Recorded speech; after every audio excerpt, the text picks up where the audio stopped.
नमस्कार, मैं कमलेश कबीर आपका एक बार फिर स्वागत करता हूं इस नए एपिसोड में। अंजना ओम कश्यप की एक टिप्पणी जिसको लेकर सोशल मीडिया पर बवाल मचा हुआ था, और वो टिप्पणी जो थी वो कोचिंग माफियाओं के ऊपर थी। हालांकि सभी टीचर्स, शिक्षक उसमें शामिल है, ऐसा भी नहीं है, लेकिन ये इशारा उन लोगों की तरफ था जो सिर्फ और सिर्फ शिक्षा को व्यवसाय की दृष्टि से देखते हैं। और जैसे ही आज तक के ऊपर एक शो हुआ, उसके बाद में एक लॉबी जो है वो इस बीच मैदान कूद पड़ी। कौन कौन है मैं नाम नहीं लूंगा, लेकिन आधे से ज्यादा वो लोग हैं जो शिक्षक होने के नाते आप देखकर उनकी बॉडी लैंग्वेज और उनकी भाषा शैली आपको यह लगेगा कि आप किसी शिक्षक को नहीं सुन रहे, आप किसी छपरी भाषा को सुन रहे हो या छपरी बंदे को सुन रहे हो।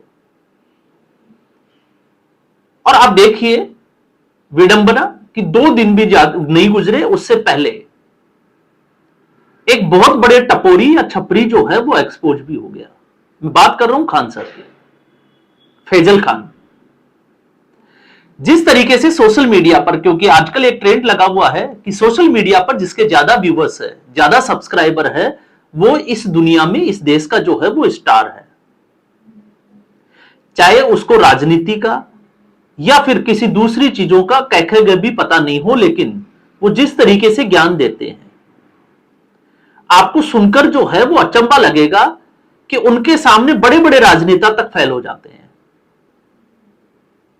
और यही एक वजह है कि इन लोगों को यह लगता है कि इनके व्यूवर्स ज्यादा है, लोग इनको ज्यादा सुनते हैं, तो इसका मतलब इनसे बड़ा इस देश में कोई भी नहीं है।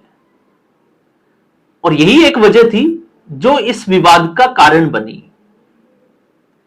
तो 1947 से बाद से ही अगर आप देखोगे, क्योंकि आजादी के बाद से हम बात करते हैं, तो आजादी के बाद से जिस तरीके से शिक्षा में बदलाव हुआ, शिक्षा में जो है वो व्यवसाय दिखने लगा, वैसे वैसे ही इसका व्यवसायीकरण शुरू हो गया और रही सही कसर सरकारों ने पूरी कर दी।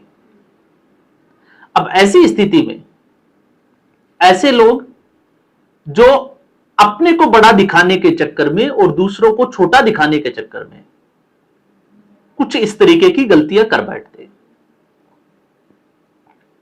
और किस तरीके से करते हैं तो आप याद करिए, शायद विकास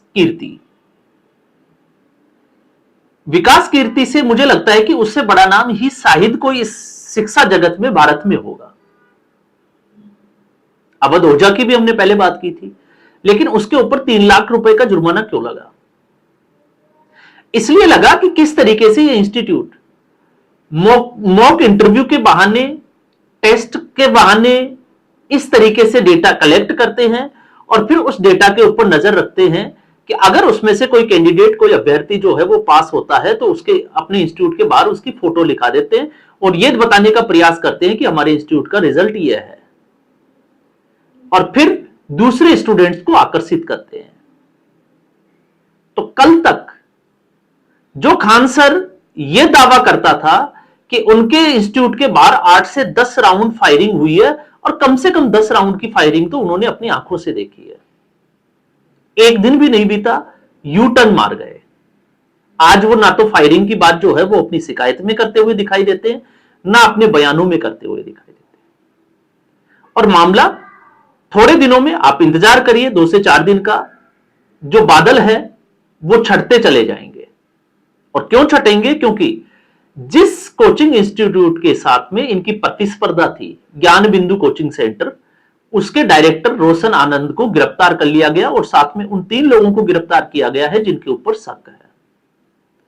तो प्रथम दृष्टिया जो मामला है वो किस तरीके का दिखाई देता है। मामला क्यों हुआ?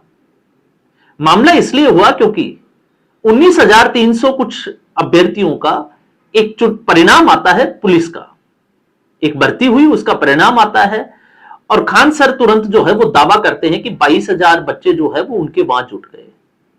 19,000 कुछ का रिजल्ट आया और 22,000 से ज्यादा। और फिर उसके बाद में दोनों के बीच में एक होड़ सी शुरू हो जाती है। और होड़ किस चीज की है?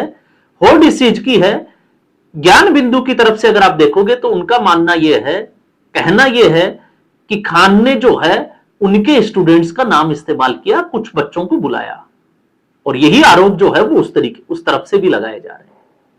तो आप देखिए, जो अपने आप को यह दिखाने का प्रयास कर रहे थे कि वो शिक्षक है, और हरकत उनकी जो है वो ये बयां कर गई कि ये शिक्षक नहीं है, ये माफियाओं का गेम है। दोनों दावा करते हैं, 10-10 हजार बच्चे उनकी कोचिंग इंस्टीट्यूट में हैं और वो फीस कम लेते हैं। तो फीस कम लेते हैं, यूट्यूब से उनकी कमाई हो जाती है। और फिर उसके बाद में इस तरीके के भ्रामक जो दावे किए जाते हैं, जो दूसरे बच्चों को इन्फ्लुएंस करते हैं, और उनका बिजनेस जो है वो चल पड़ता है। इसलिए जो है वो एक ये शो का नाम रखा गया था। और उस दिन भी हमने बात की थी कि हम जो है वो क्लीन चिट नहीं दे रहे, ना सरकार को दे रहे, ना एनटीए को दे रहे। और इसमें सबसे बड़ी भूमिका जो है वो फिर एक तरीके से जो है वो शिक्षकों की निकल कर आती है, क्योंकि नीट का जो पेपर आउट हुआ उसके तार भी कहीं ना कहीं शिक्षकों से ही जुड़े हुए थे। और सिक्कर में तो एक कोचिंग इंस्टीट्यूट का सीधे तौर पर इसमें जो है वो नाम निकल कर आ गया था। तो आप देखिए, यह प्रयास किसकी तरफ से किया जाता है? यह प्रयास जो है वो इन्हीं की तरफ से। और राजस्थान में अगर एसओजी की बात करें, एसओजी जितने भी जो है वो मामले निकल कर आ रहे हैं, उनके तार किसी ना किसी कोचिंग सेंटर से जाकर जुड़ जाते हैं। तो फिर आप ये कैसे दावा कर सकते हैं कि आप शिक्षा का व्यवसाय नहीं करते और आप माफिया का काम नहीं करते? इसलिए ये लोग जो है वो माफिया की तरह ही काम करते हैं। किस तरीके से काम करते हैं मैंने पहले भी कहा था, क्योंकि इस देश का दुर्भाग्य से आप कहिए एक आरक्षण के नाम पे एक ऐसी जन्म गुट्टी पिलाई गई।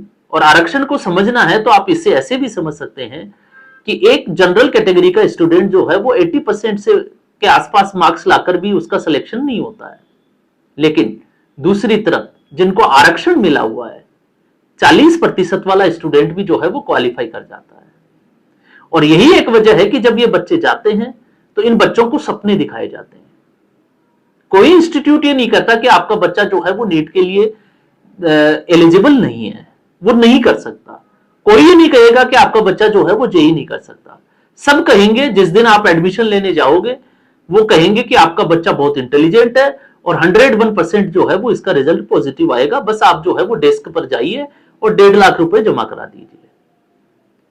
और जैसे ही 1.5 लाख रुपए जमा होते हैं, 2 महीने बाद में उस बच्चे को उसकी हकीकत सामने दिखाई देती है, क्योंकि तब तक उसके उस क्लासरूम में टेस्ट होना शुरू हो जाते हैं। और फिर यही टीचर जो है वो पेरेंट्स को बुलाकर ये कहते हैं कि आपका बच्चे का ध्यान जो है वो पढ़ाई में नहीं है। तो 2 महीने पहले तक जिस बच्चे के एडमिशन के लिए बड़ी बड़ी डींगे हाँकी जाती थी, जिसको काउंसलिंग की जरूरत थी, ये कहने की जरूरत थी कि नीट जो है वो आप नहीं कर सकते, आप दूसरा कोर्स ये करें तो शायद आपका जो है वो भविष्य बेहतर होगा, लेकिन नहीं, क्योंकि इनको सिर्फ और सिर्फ पैसे से मतलब है। और यही होता है आरक्षण वालों के साथ, क्योंकि 40% वाला बच्चा नीट की परीक्षा में जो है वो पास कर भी ले, तो जब वो मेडिकल की पढ़ाई करेगा, एमबीबीएस के फर्स्ट ईयर सेकेंड ईयर में जाएगा और अपना सेमेस्टर कंप्लीट नहीं कर पाएगा, क्योंकि फिर वहां पर जनरल कैटेगरी वाले स्टूडेंट आएंगे। तो भले ही जो है वो जनरल कैटेगरी वालों को आरक्षण के नाम पर कितनी ही गालियां दे, शोषण के आरोप लगाए, लेकिन सच्चाई यह है कि उन्हीं 80% से ऊपर जो मार्क्स लेकर बच्चे आए हैं, उनके सामने वो सेमेस्टर में टिक भी नहीं पाते हैं। और जब नहीं टिक पाते तो फिर उनको लगता है कि उन्होंने बहुत पैसा और बहुत समय जो है वो घर वालों का खराब कर दिया, अब उनके पास कोई रास्ता नहीं है। तो इसके लिए एक सही गाइडलाइन और कठोर नीति जो है वो कठोर कानून होना चाहिए, प्रॉपर जो है वो काउंसलिंग की व्यवस्था होनी चाहिए, और ऐसे लोग जो भ्रामक दावे करते हैं उनके ऊपर कार्रवाई भी होनी चाहिए। और भ्रामक दावे ऐसा नहीं है कि इसी तरीके से किए जाते हैं। जब भी आप आसपास के एरिया पे, आपके आसपास किसी बड़े कोचिंग सेंटर पे नजर डालेंगे तो उस देश भर में लगभग 50,000 के आसपास उनके पास स्टूडेंट्स रजिस्टर्ड होते हैं। और 50,000 स्टूडेंट्स में से अगर हर ब्रांच से 2 और 4 स्टूडेंट्स भी अगर पास होकर आते हैं, और ऐसी अगर 200 ब्रांच भी है, तो इनके स्टूडेंट्स की संख्या 400 से 500 हो जाती है। तो वो रिजल्ट को इसलिए इस तरीके से दिखाते हैं, हर ब्रांच के बाहर उन 400 से 500 स्टूडेंट्स की फोटो लगा देते हैं, और ये दिखाने का प्रयास करते हैं कि उनका रिजल्ट जो है वो कितना अच्छा था। तो कहने को मामला बिहार का है, लेकिन बिहार में अगर हर कोई सुपर 30 की तरह आनंद शर्मा बनना चाहे, रातों रात तो वो नहीं बन सकता। और इस तरीके की जो टपोरी हरकतें करके ये अपने आप इस व्यवसाय को एक्सपोज कर रहे हैं, किसी को करने की जरूरत ही नहीं पड़ी, क्योंकि 2 ही दिन में इन्होंने बता दिया कि हम माफिया है, हम आपस में भिड़ेंगे, गैंगवार होगा। और गैंगवार क्यों होगा, उसका कारण क्या है, उसका कारण भी यही है। तो आप देख लीजिए, दूध का दूध और पानी का पानी। दूसरे टपोरी छपरी जिसकी हम बात करें, अभिनय, इंटरव्यूज दे रहे हैं, बद्दी लैंग्वेज में जो है वो भाषा शैली है, इस्तेमाल करते हैं। आप कैसे कह सकते हैं कि वो शिक्षक है? क्या शिक्षक को ऐसा होना चाहिए?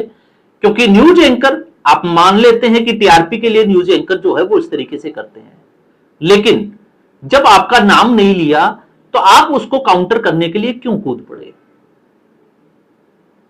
तो जब से सोशल मीडिया का जमाना आया है, हर कोई जो है वो यूट्यूब पर बादशाह बनकर बैठा हुआ है। और ये मैं इसलिए कह रहा हूं क्योंकि इसी शिक्षा के व्यवसाय से आप कह सकते हो कि शिक्षक होने के नाते मैं भी इसी से जुड़ा हुआ हूं। लेकिन इस तरीके से कोई अगर करता है तो फिर सही क्या है और गलत क्या है, यह हम लोगों की समझ में आना चाहिए। तो आज के एपिसोड में बस इतना ही। उम्मीद करूंगा वीडियो एपिसोड आपको पसंद आया होगा। वीडियो को लाइक करें, शेयर करें, चैनल जरूर सब्सक्राइब करें। धन्यवाद।